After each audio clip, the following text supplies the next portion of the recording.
Good afternoon. My name is Megan Conniff, and on behalf of SmartBrief, I'd like to welcome you to today's webinar entitled The Guest Experience, Innovative Trends for Creating a More Personalized Stay. Thank you to our moderator and panelists for taking time to share their thoughts today. We'd also like to thank our sponsor, The Wall Street Journal, for making today's event possible. Before we begin, I'd like to go over a few housekeeping items. First, we will be taking questions from the audience at the end of the presentation. Please feel free to submit questions at any time using the Q&A feature in the webinar console. Second, we encourage you to share your thoughts throughout today's presentation on Twitter by using the hashtag WSJGuestEXP. That's WSJGuestEXP. It's also on the bottom right-hand corner of each slide. So let's get started.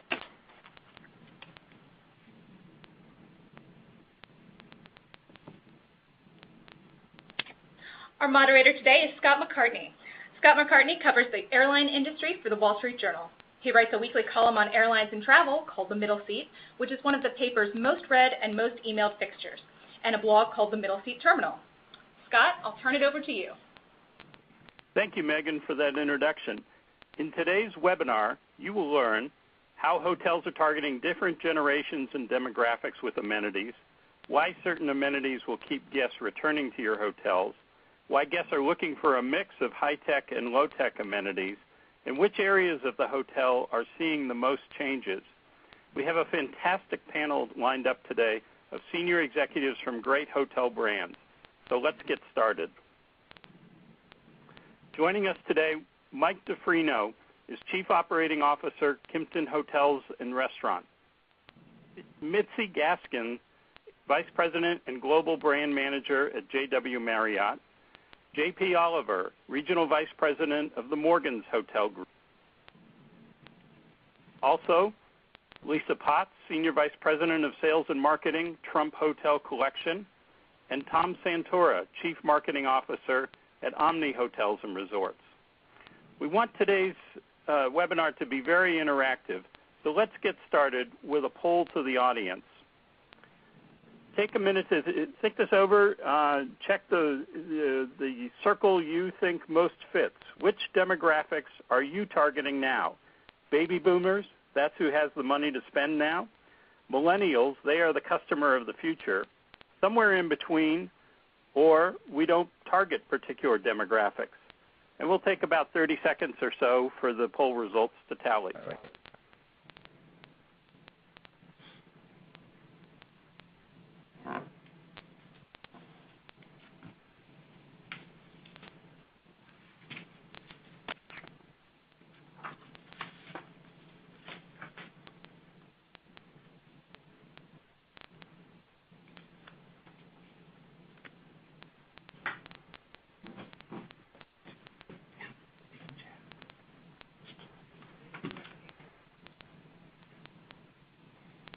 Okay, let's see what we've got.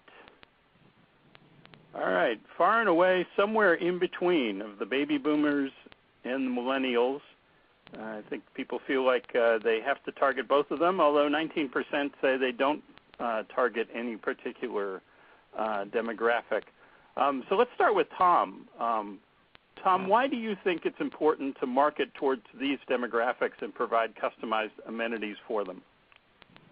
Thanks, Scott. I think, at Omni Hotels and Resorts, I think we'd fall in that somewhere in between or not really targeting a particular demographic.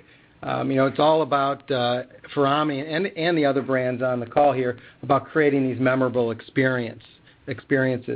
Our portfolio is so diverse from resorts to convention hotels to some really great city center hotels that our segment or our customers are a wide range of ages. So when you think about that, it's not really about marketing to them.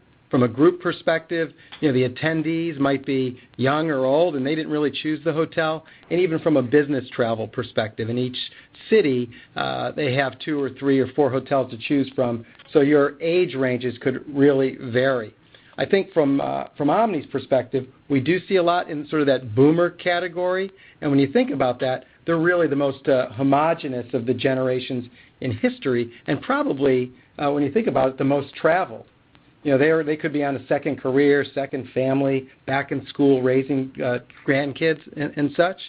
So when we think about amenities for them, we really want to have this wide range. And with Omni, no two hotels are really alike. So we have everything from original artwork in our hotels that you can purchase, right from your guest room, to locally inspired culinary options, to even working with Google on developing indoor maps so people can navigate their way through a large convention hotel or a resort. So really trying to really target and attempt to please a wide variety of audiences. Excellent. Thanks, Tom. Let's drill down a little bit. Let's start drilling down into particular amenities. I want to look at a SmartBrief poll that was done of travelers done the week of September 23rd.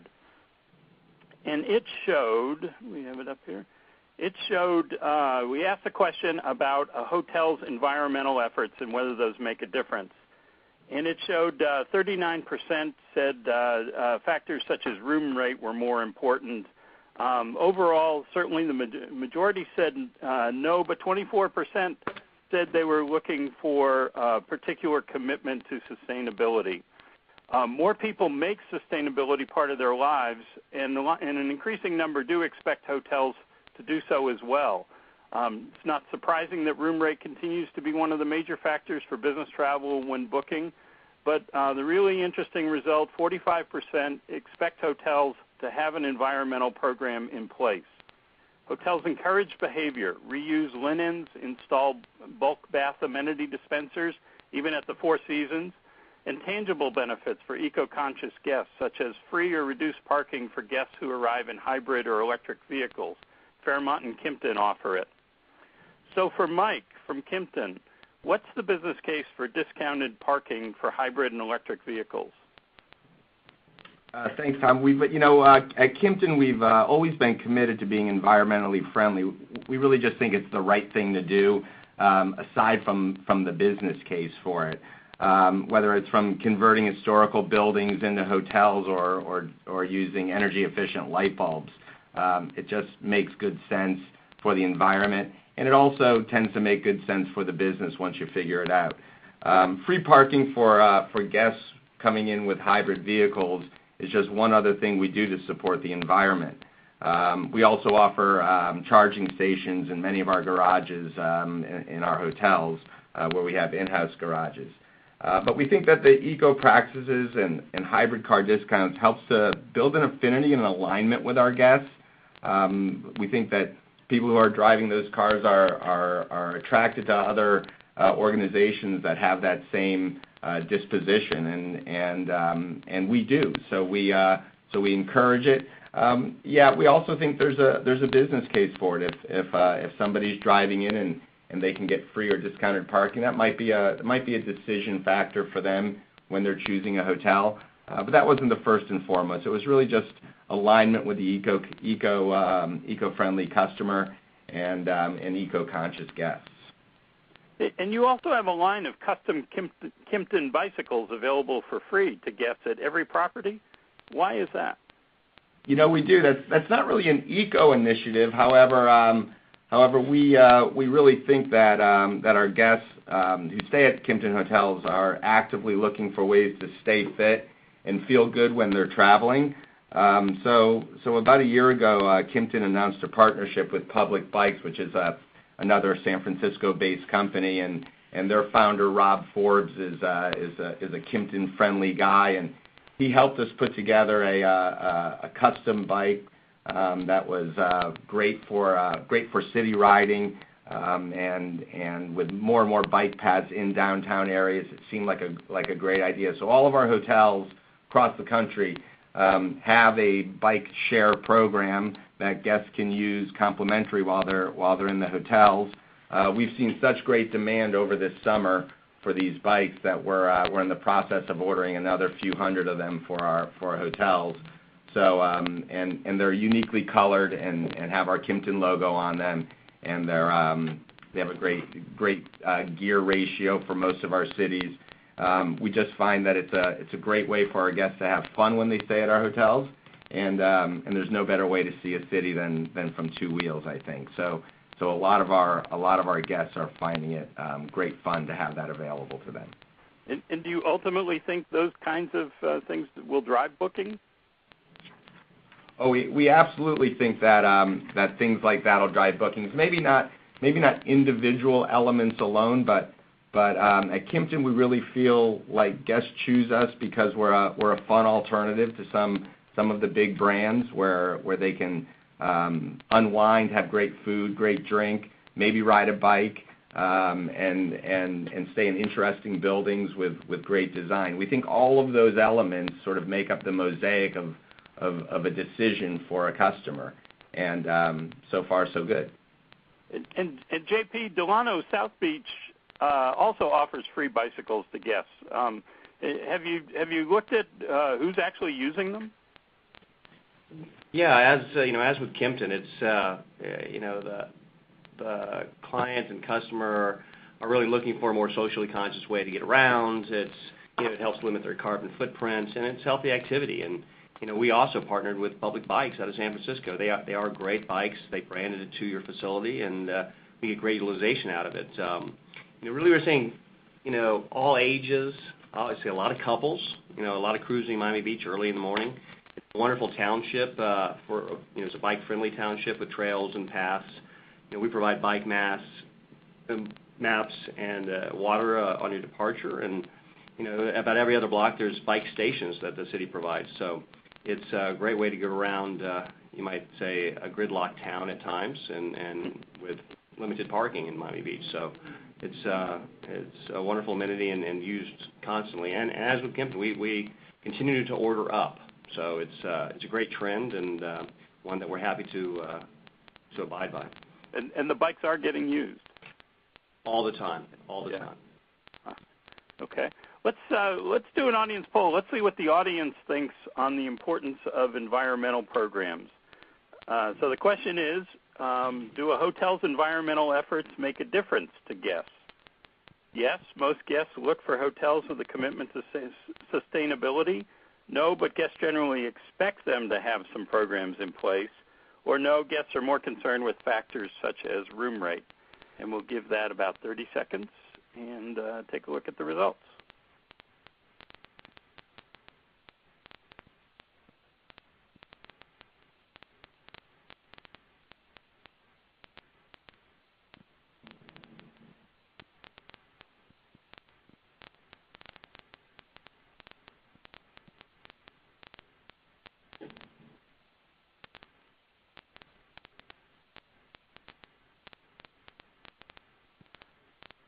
Okay, let's see. The clear favorite, no, but guests generally expect them to have some programs in place. Very interesting. Okay. For any of the panelists, do these results surprise you? Mike from Kim. Go ahead, Mike. Go ahead, Mike. I was going to say that. No, the results don't surprise me. I think people they do eco things at their homes, and that's just a natural way of behaving and going through life these days. I think at a hotel they would expect a similar sensitivities and sensibilities. So that makes sense to me. I was going to. This is Tom Santora from Omni. One of the things that's pretty interesting from our perspective is on your guest profile, you have all these different preferences, and you have the ability to check whether you want to be, green in your room and have your linens changed, your lights on from a turn-down perspective. And we have it checked, so you have to either accept that you're going to be green or uncheck it. And 80%, almost 80% of people uncheck it. So they say they're green, and they want to be green, but I think to the point earlier, when people are traveling, I think they do want it's kind of a nice perk, if you will, to have your beds changed and made on a daily basis. So again, I think it falls right into line with the poll is saying. That's it.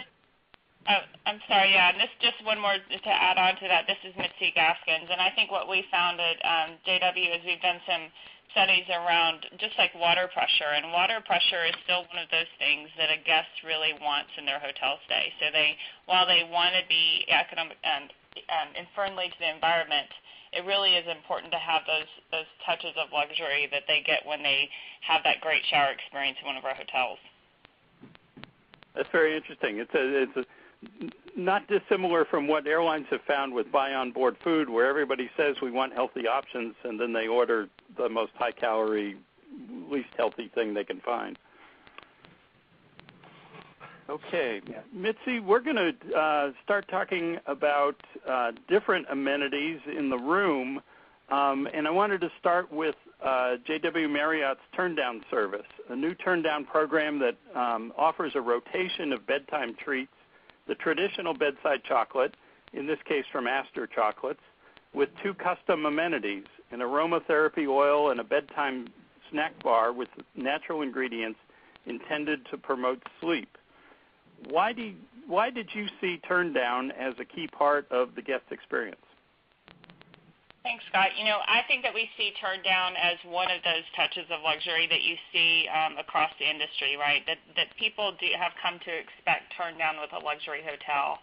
I will tell you that with some of the studies that we have done in the past or more recently is that Turndown is becoming something that is they would like upon request, so they're not necessarily looking at it for every night. But when they do want it to be special.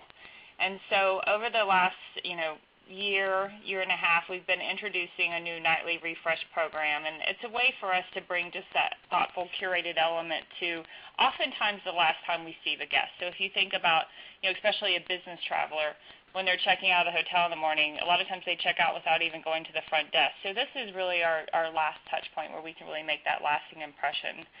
So there's a few different experiences that we've created, like you said, a more healthy and robust chocolate program, aromatherapy oil, a bedtime snack, and that one was created with one of our brand partners who's a nutritionist, Carrie Glassman, and it's a nod to our guests' passions just for their overall well-being.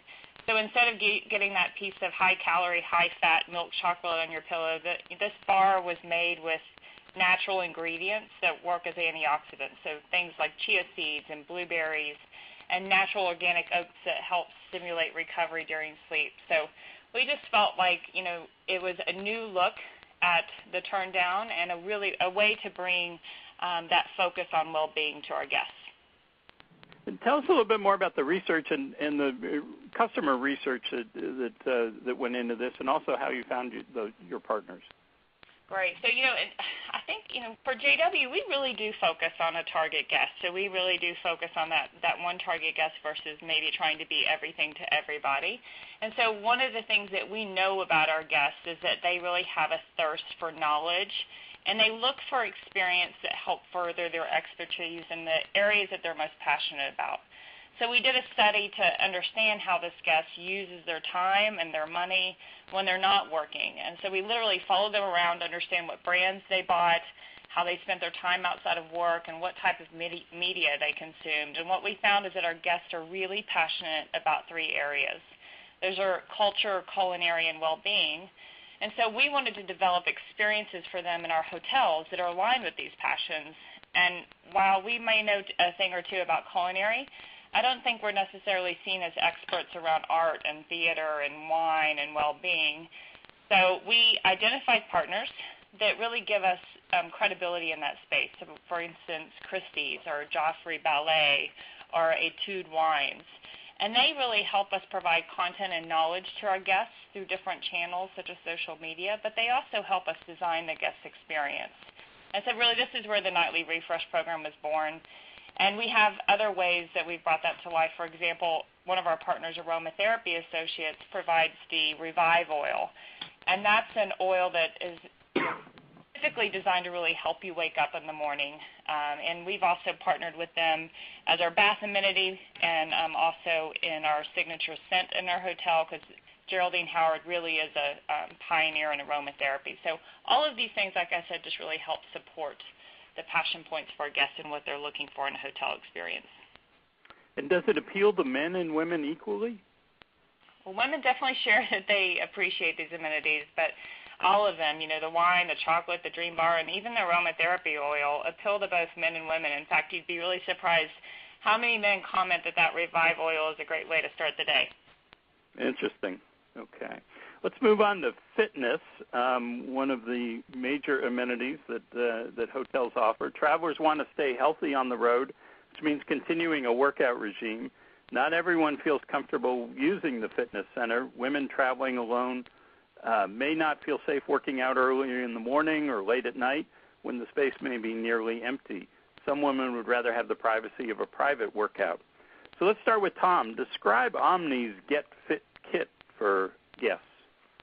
Thanks, Scott. Yeah, Omni started the Get Fit kit actually back in 2001. So this is over a decade old. It's been continually to be refined. But the Get Fit kit has everything from stretch cords, jump rope, dumbbells, a kettlebell, etc. And again, people put that on their profile, or from our loyalty program, they put that in their profile, and it's in their room prior to arrival. So it's been very, very well received. As a nice amenity, and it actually gets used, which is kind of fun to see. When you go back into the room, it's not just sitting in the corner where we left it. About 8% of Omni's guests request the kits, mostly people between age of 35 and 55, and the majority are women, right?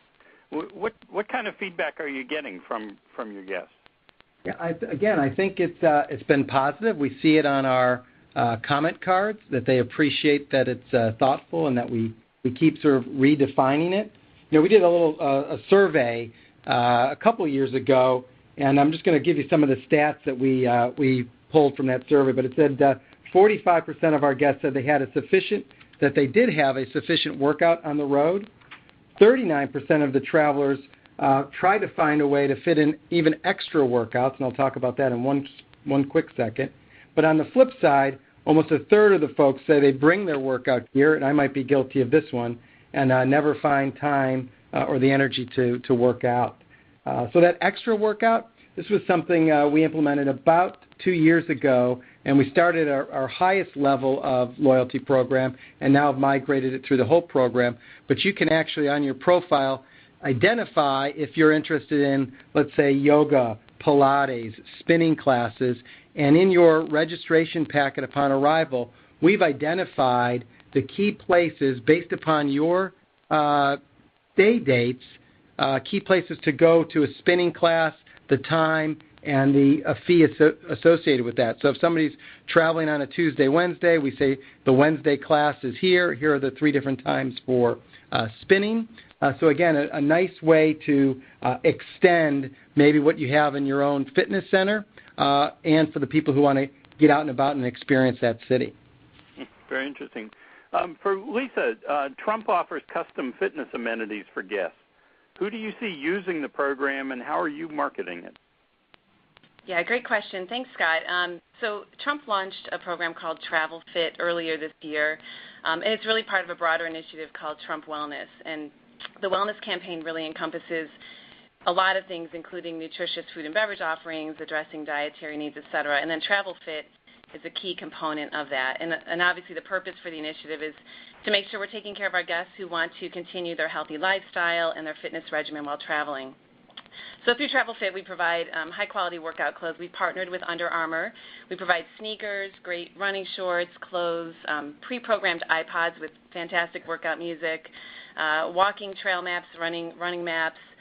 We can deliver yoga mats to the guest room, light weights, etc. To your other point about how some people are a little gun-shy on going to a fitness center at odd hours, being able to deliver some of that to a guest room, really hits home with a lot of our travelers. And really, though, it's for anything that a guest may forget or is unable to really squeeze into their suitcase. As far as trends and who's using the program, I think initially we thought the business travelers would have the heaviest usage of the Travel Fit amenities. And interestingly enough, it's really evolved into a much broader audience. So we see our leisure guests using it as well. And I think Tom mentioned earlier that there's a broad range of folks that they try to reach on many of their initiatives. And I think fitness is becoming really all-encompassing, and we see travelers. The age range is very broad. There's not really a gender-specific trend that we see. It's about a 60-40 male-female split. So I think that's interesting.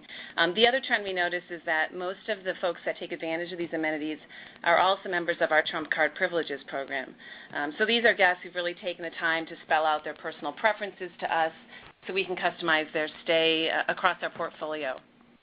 And based on personal preferences, then, our Trump attaché teams at our hotels will execute on delivering the customized experience at the hotels. And this is where we weave in a personalized approach to Travel Fit. Because, let's face it, all the hotel brands are really trying to deliver on a great fitness experience. So how do we set ourselves apart? And I think the simplest example of that is, and I think someone else mentioned a similar approach, is a guest that makes a common request for something when they stay at a hotel. So, for example, if I'm a guest staying at the Trump Chicago, and every time I stay there, I order a size whatever pair of sneakers, and our Trump attaché team is delivering that to my room. Our Trump attaché team then will make a note in my profile that will then be visible to other hotels across our enterprise. And 6 months later, when I'm coming to stay at the Trump Toronto, for example, in my pre-stay message, I'll have a customized note from my Trump attaché team there saying, hey, we understand you're an avid runner. We're ready to have your sneakers in size whatever, waiting for you in your guest room upon arrival. And that's really where you start to personalize the experience, and that's really the biggest impact. As far as marketing it, because it was launched under a larger umbrella called Trump Wellness, we really had a broad reach. We got great coverage in traditional editorial, PR, social media. And then from an ongoing basis, we really look at it, how do we touch the guest every stage of the booking cycle? So first and foremost, our website needs to be really relevant, easy, and really call out this amenity. And then we touch the guests through our confirmation emails, our pre-stay messaging, which we try to customize as we learn more about the fitness habits of our guests. And then again, upon arrival, when we welcome the guest, and we reinforce this great amenity that we have for them. That's great. Mike, Kimpton also has developed an in-room fitness amenity program, and it's grown. How has it evolved, and why did you want to invest here? Yeah, well, we keep expanding on different elements of our fitness programs that work. We keep expanding our fitness centers. We take keys out in some hotels where we actually want to add bigger fitness centers, et cetera. We have a greater and greater commitment to that as well.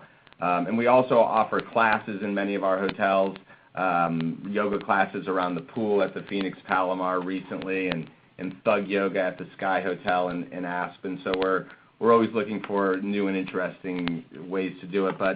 But recently, I think it was about 6 or 7 months ago, we decided to enhance our in-room offering.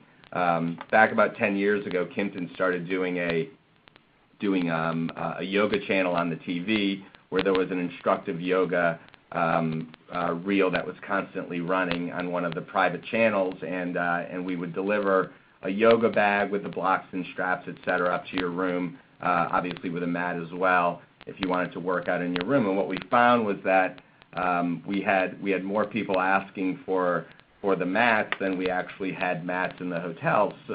So we decided that it would be a great idea to allow people to use a mat for whatever they'd like in the guest room, and we partnered with Guyam and had a custom mat made for Kimpton, and now every Kimpton hotel room in the country has a yoga mat in the closet. There's obviously still yoga on demand on the TV for free, but what we're finding is that a lot of people roll out the mats and use it for their own exercise, whether they're doing just push-ups and sit-ups on them, or they bring their own videos on their iPads where they can exercise in their room without going down to the fitness center at all. And we thought that we'd have a low usage, below 10%, but what we're finding that at many of our hotels we're seeing up to 20%, especially of our leisure customers using these mats, and then we take the mats down and sanitize them down in housekeeping, bring new ones up to the room. So there's a whole process behind it as well. We also do a mat rollout service where we'll send somebody up, roll out the mat, put in extra towels, some flavored water, fresh fruit, and things like that, and get you set up for a yoga class, all complimentary. So it's just one other thing that we try to do to enrich that customer experience and hopefully embed a memory about their stay at one of our hotels. You guys are all going to force us into better shape. That's really good.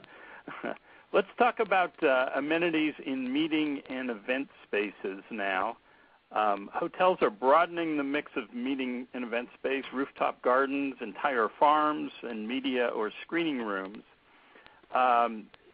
Screening rooms, not just in hotels in Hollywood. In fact, I told the panel earlier, some 30 years ago, I was in São Paulo, Brazil, and there's a movie theater attached to the hotel that enjoyed an evening of film in Portuguese with a lot of other folks. I always thought that was a great idea for a way to provide some, an option for people to get out of their hotel rooms. Specialized meeting spaces that can be used for business presentations and social events also are migrating to screening rooms.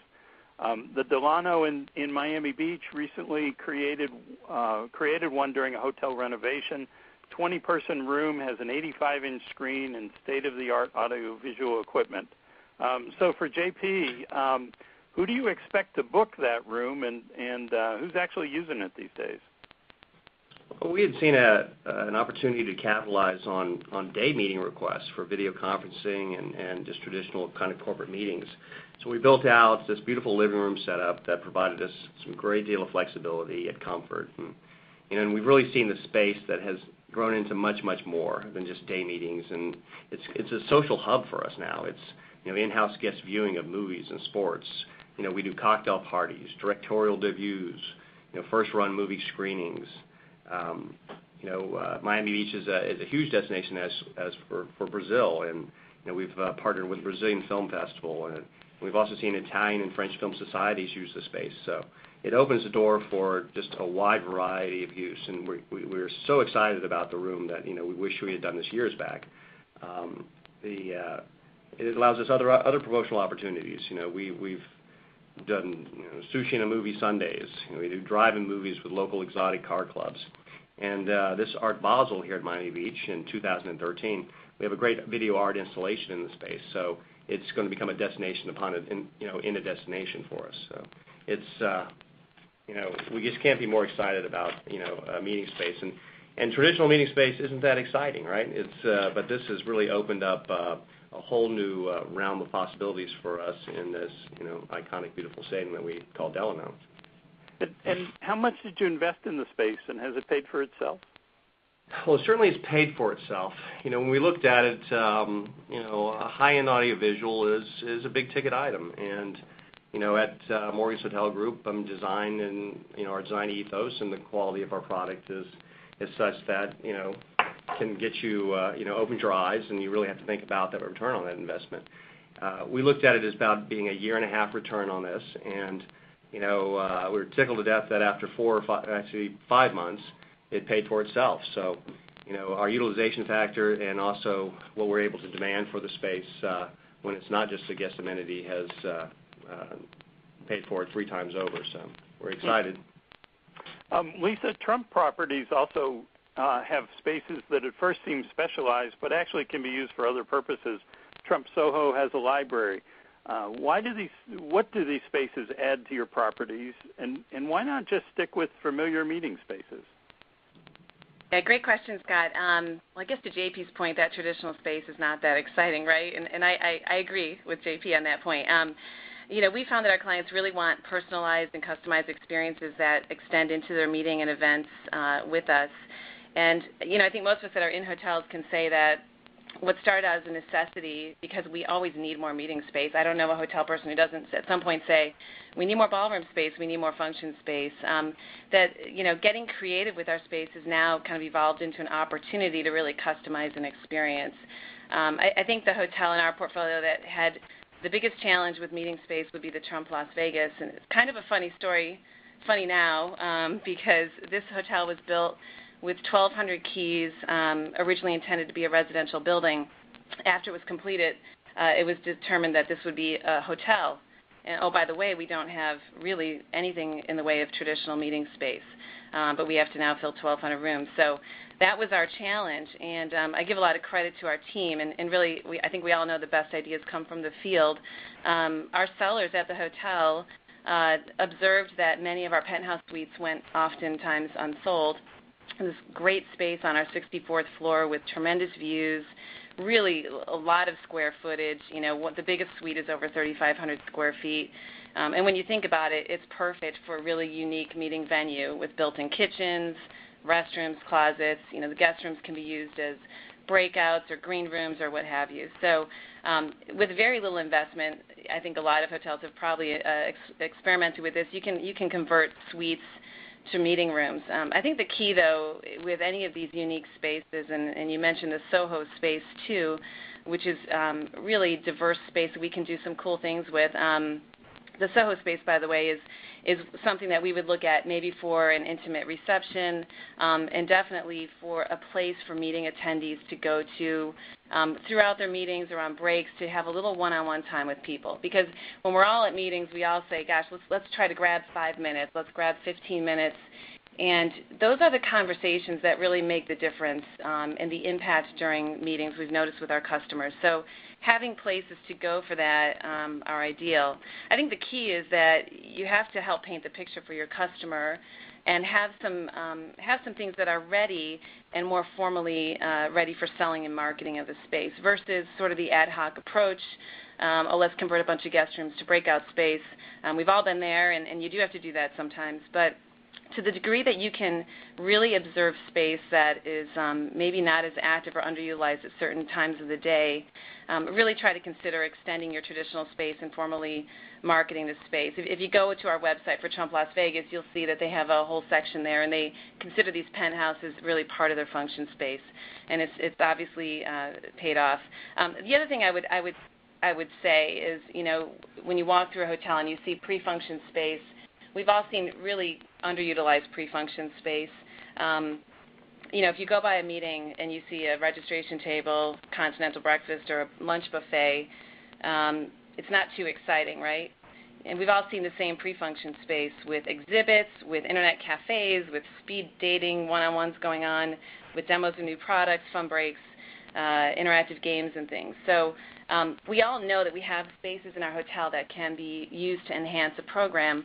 I think part of this is not just having that space, but helping your customer get there with how they can use the space. So I guess first and foremost, really understanding what your customers are trying to achieve in the meeting, really driving the impact through painting the picture of how they can leverage some of those unique spaces. And then obviously it allows you to accommodate larger and more diverse programs, and sets you apart from your competition. Yeah, I love the idea of converting the giant suite.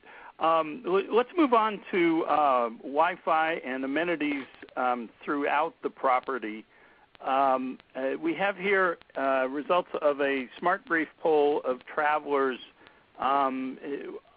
business travelers, on the question of,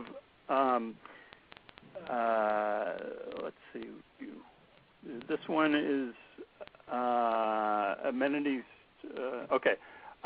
This one is on Wi-Fi. Started out that budget hotels did not charge, luxury hotels did, and now the trend is toward free Wi-Fi.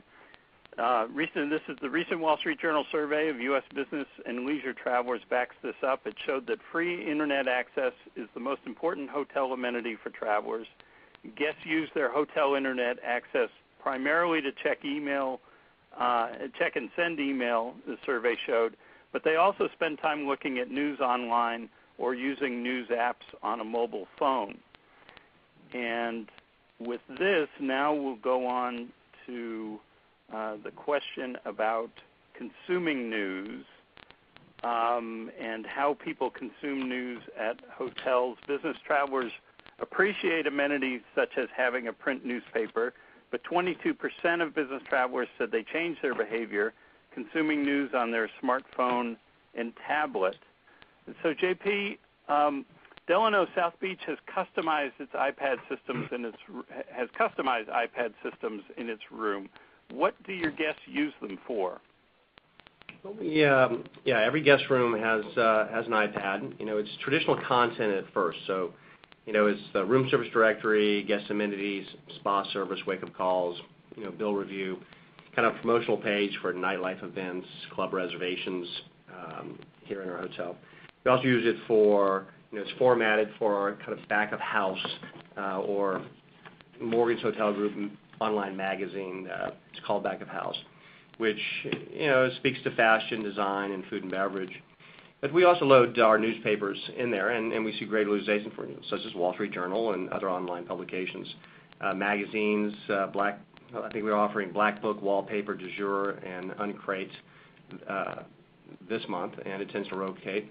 We also have partnered with travel bloggers for various features that we can speak to our guests' needs. But they definitely consume their news online, whether it can be their own personal handheld or our product in the guest room.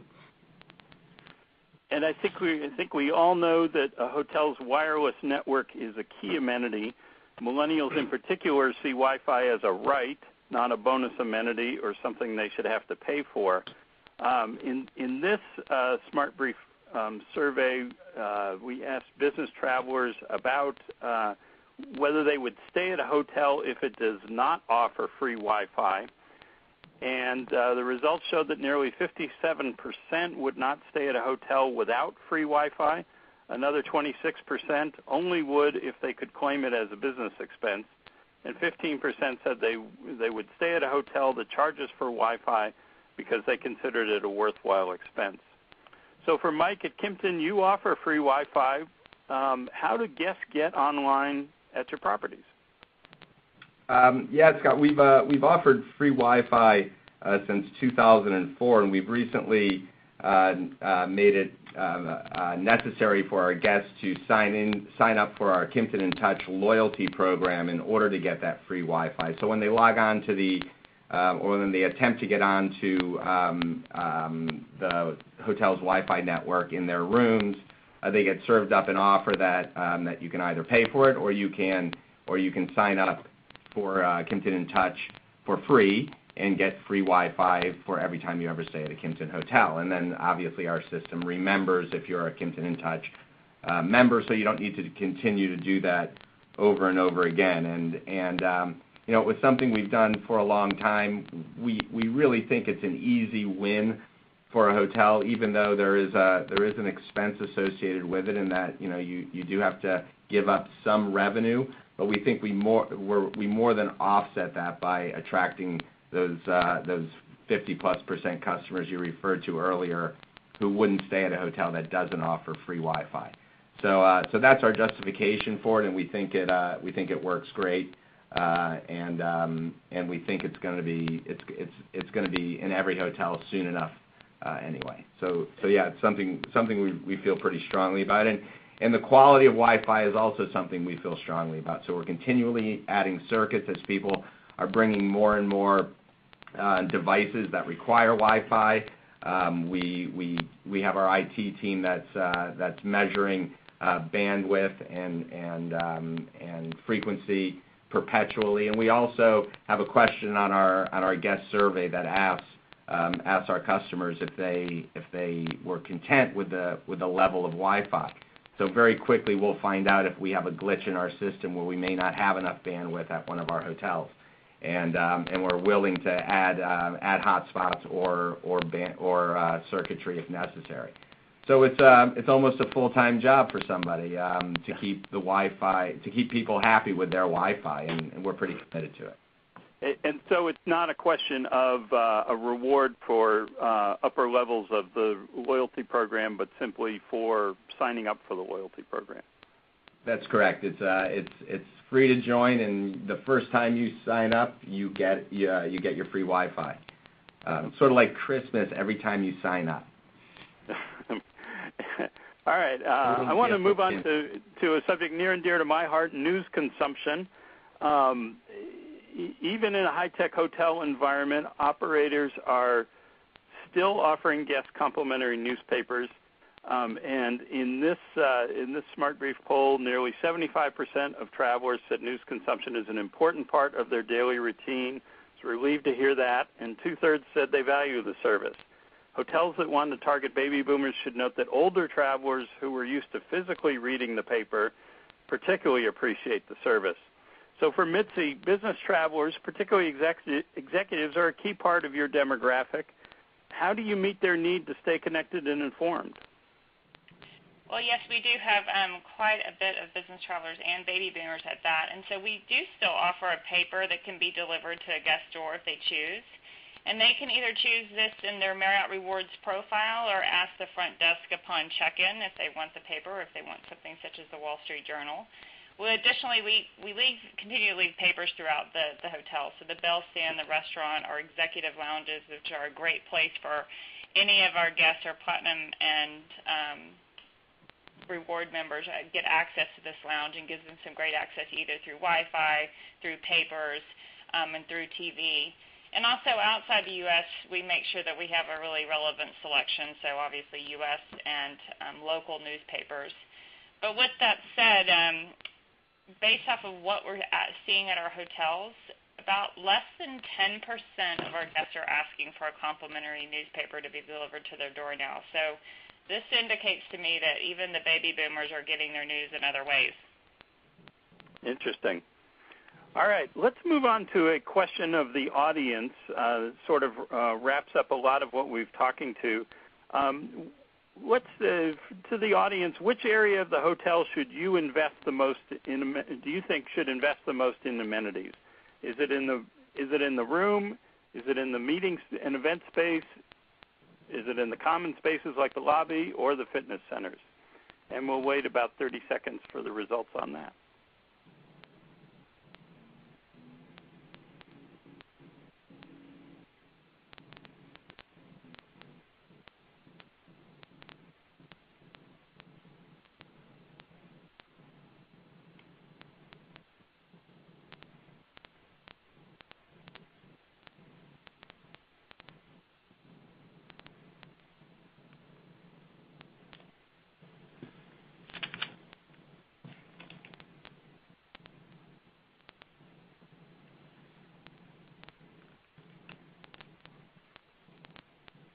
Okay, and the results show the room is the big winner here. So for anyone on the panel, do you think where to spend the dollars and what to do in the room? Is this something individual hotels can experiment with, or does it have to be driven across an entire brand? Yeah, no, I think, this is JP, I think it's, obviously there are certain brand standards that we all adhere to, but many of our hotels are in different markets with different needs and a different customer dynamic. In our brand, in our hotels, we really try to emphasize public space, and at Delano it'd be the pool area, where majority of our guests find themselves enjoying their time outside of the guest room. So, we tend to focus on our spend outside of that guest room. As far as this survey here on internet as an amenity, it's not just in the room, but a good quality bandwidth and speed to get on the net is important.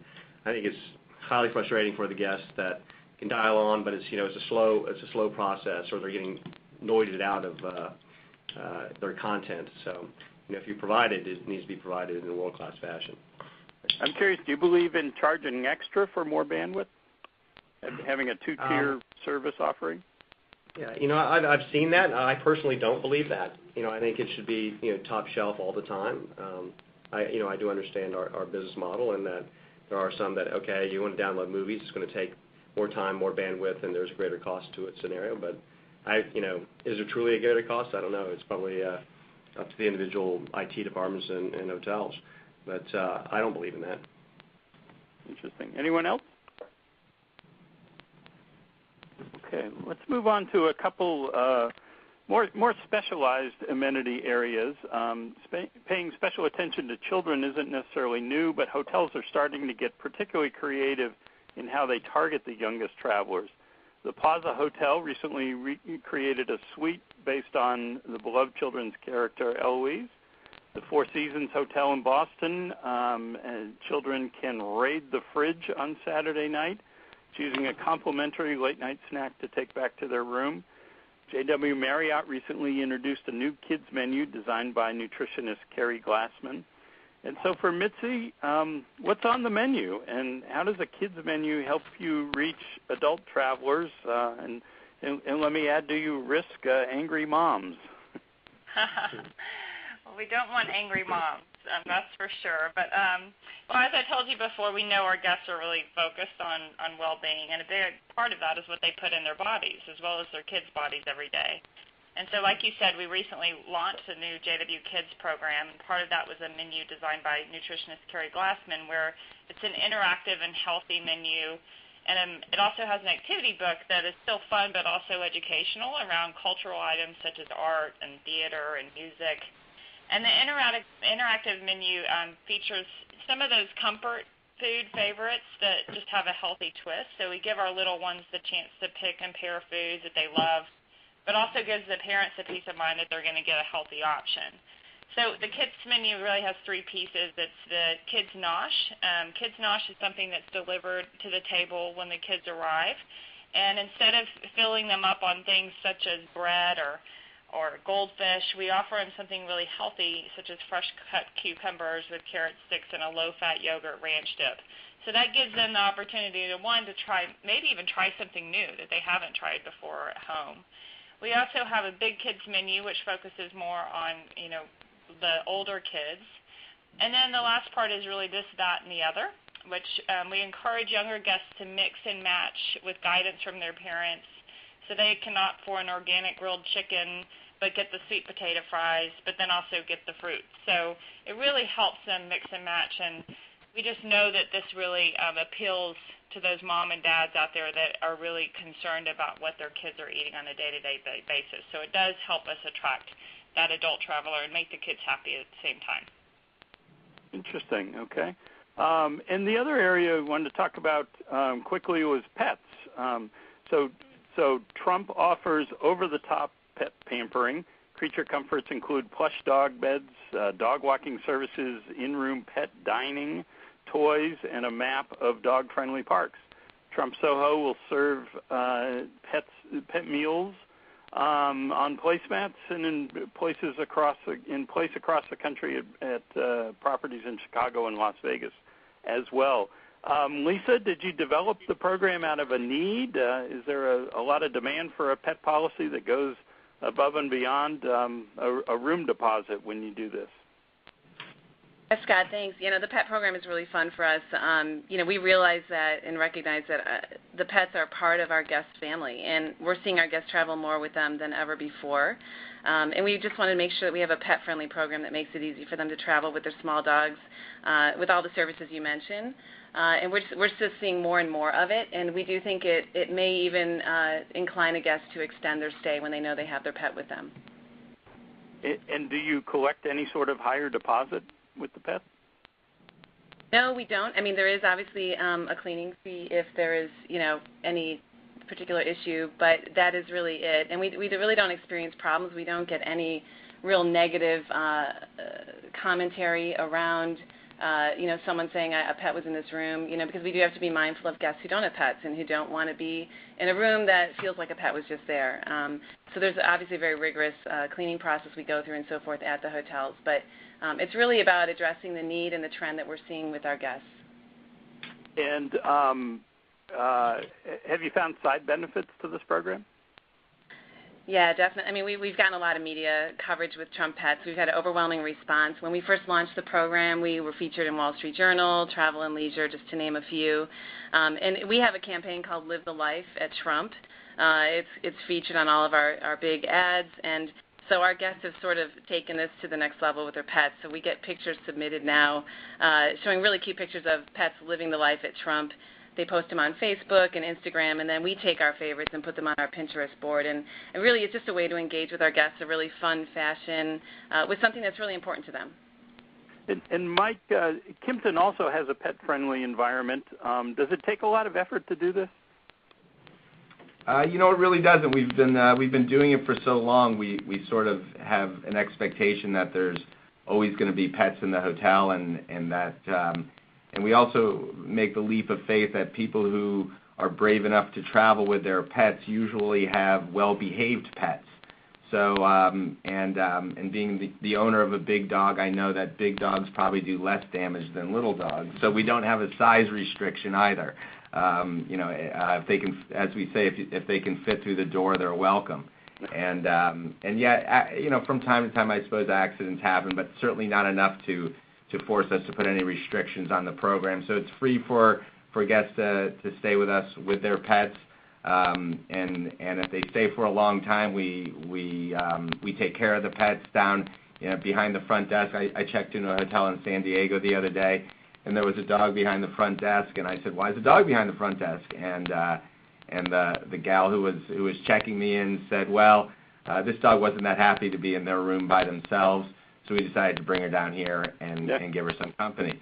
And so as long as the team at the hotel is empowered to make the pets happy as much as they are to make the guests happy, it tends to work out really well. We take them for walks when they ask us to, and a lot of times people will call in and say, "I'm going to be late. Can you just take my pet out? I know it's his time." So we'll send a bellman up and take the dog around the block to take care of business. But that's just part of being in hospitality. If somebody's traveling with their pet, then that's part of our duty, and we're happy to be a part of it. Some of our properties have pet ambassadors where they have a house pet where the environment is conducive, and that dog, usually it's a dog, actually always it's a dog, makes people traveling with pets feel a little less awkward that they're walking through the lobby of a hotel with a dog. So part of our program, we think it makes people smile. We think people who travel with pets have a great disposition, and that their pets make them happier, and we're all about that. Okay. So we promised to take on some questions from the audience, and I want to start quickly with one that I think is really good. All of you travel extensively. What amenity have you noticed recently that surprised or impressed you, at a unique hotel?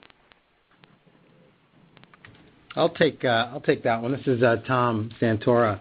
I was recently at an independent hotel. I thought this was pretty cool in New York, and they actually launder your gym clothes same day. So you have a little bag that you call down and say, "Just finished working out," and they literally wash your clothes, bring them up all nice and clean, either to use them again the next day or to travel with clean clothes in your luggage versus wet, stinky ones. I thought that was pretty cool.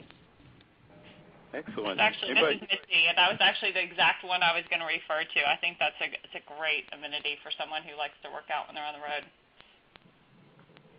Yeah. What I think has been great to see lately is the evolution of the grab and go concepts, even at luxury hotels for breakfast and coffee stations and things of that nature. We actually have one of our hotels in New York at 70 Park Avenue just blew out part of their restaurant to make it a breakfast room, which is just for grab and go, sort of creating their own Starbucks-like venue right there in the hotel, so that people aren't leaving to have to find their own quick breakfast. And we're seeing more and more high-end hotels do that as well, because that's really what a lot of customers are looking for. They don't want to sit down and spend a half an hour or 45 minutes eating breakfast. They may want to grab coffee and a muffin and hit the road. So I think we're going to see a lot more creativity going into that at more interesting hotels as that travel trend starts to kick in. I also think that the elimination of room service at some hotels, which we're hearing more and more about, is going to exacerbate that even further, which I'm all for. Okay, good. We have lots of questions on logistics and different amenities. One question a lot of people want to know: are you charging for extra amenities such as workout, minibar, technology, And if not, are these enhanced customer experience elements only for platinum level guests? Well, at Delano, we don't charge a premium. I mean, we don't, many times I think hotels layer it into their cost of doing business with, some sort of a service fee or additional tax or something of that nature, but it's part of the experience with us. Yeah, we're not at Kimpton. We're not really in the habit of the small incremental charges. We do have a mini bar in every room that is of course extra, but there's not. But that's pay to play, and we don't charge for we give guests the opportunity not to pay for internet. We think those little add-ons enhance the stay and make us more memorable, which is sort of the business we're in as well, to sink the hook deeper into our loyal customers so that they keep coming back.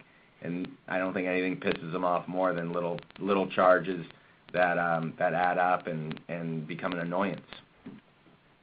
Same for Omni. There's no charge for any of the things that we talked about today. Yeah. Okay. Yes. Sorry, was that Mitzi or Lisa? That was Lisa. Yeah, I was just going to say at Trump, our fitness centers are really something we're really proud of, and we have great indoor saltwater pools at many of our hotels. All of that is definitely free of charge, and I agree with many of the other participants that the nickel and diming, our clients definitely don't want that. Okay, a quick logistics question: how do you manage the clothes that are on loan? Do guests buy them? And I'm curious whether any of those clothes somehow walk out in suitcases.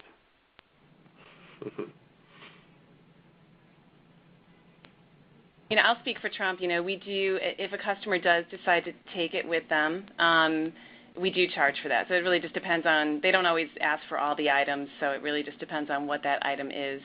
And I think we are somewhat forgiving. If it's just one simple item, we don't really worry too much. But if they do walk off with an iPod, I think there's a charge. And we make sure they understand that, and we don't really get any negative feedback on that policy. So very much like a bathrobe policy. Right. Okay. Anybody? It's probably the same for most everybody. Is there much? People love the clothes and they say, "Hey, I want to buy it." Yeah. I mean, I think probably most of us have pretty good quality, and Under Armour stuff is good quality, and they would probably buy that as well if they're shopping. So I do think it can be appealing, and I do think some people do wish to keep it with them.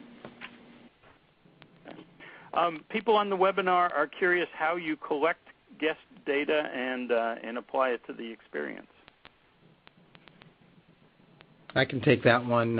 From Omni's perspective, it's really based upon our system. We have a individual profile, whether you're part of the loyalty program or not.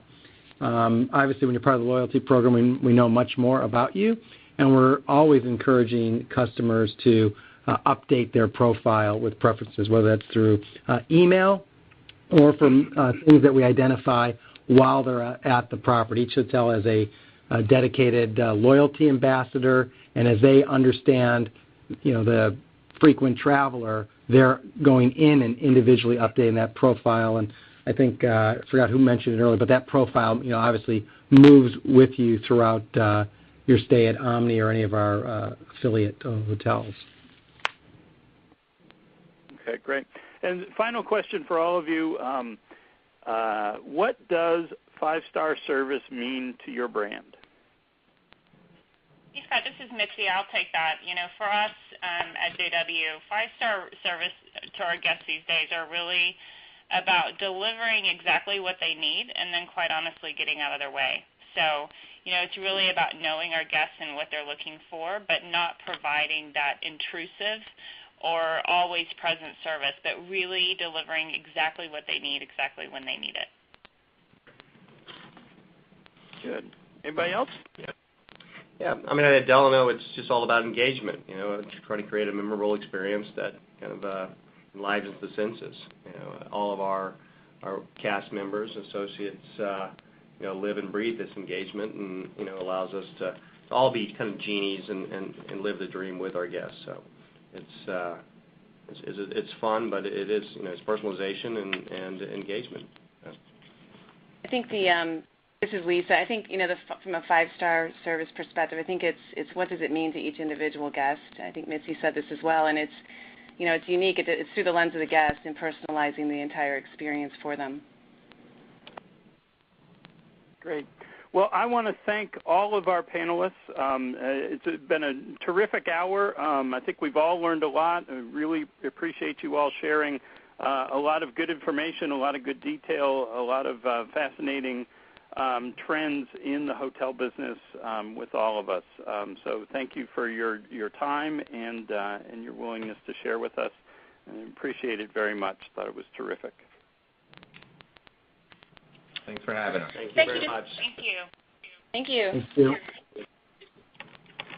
Thank you to Scott and our panelists for their participation in today's event, as well as to all of the attendees for joining the discussion by submitting such great questions and tweeting throughout the event. We would also like to say a special thank you to the Wall Street Journal for making today's event possible. Please be sure to download a copy of the white paper, The Guest Experience: Innovative Trends for Creating a More Personalized Stay, from the Resource Center. Thank you again, and have a great afternoon.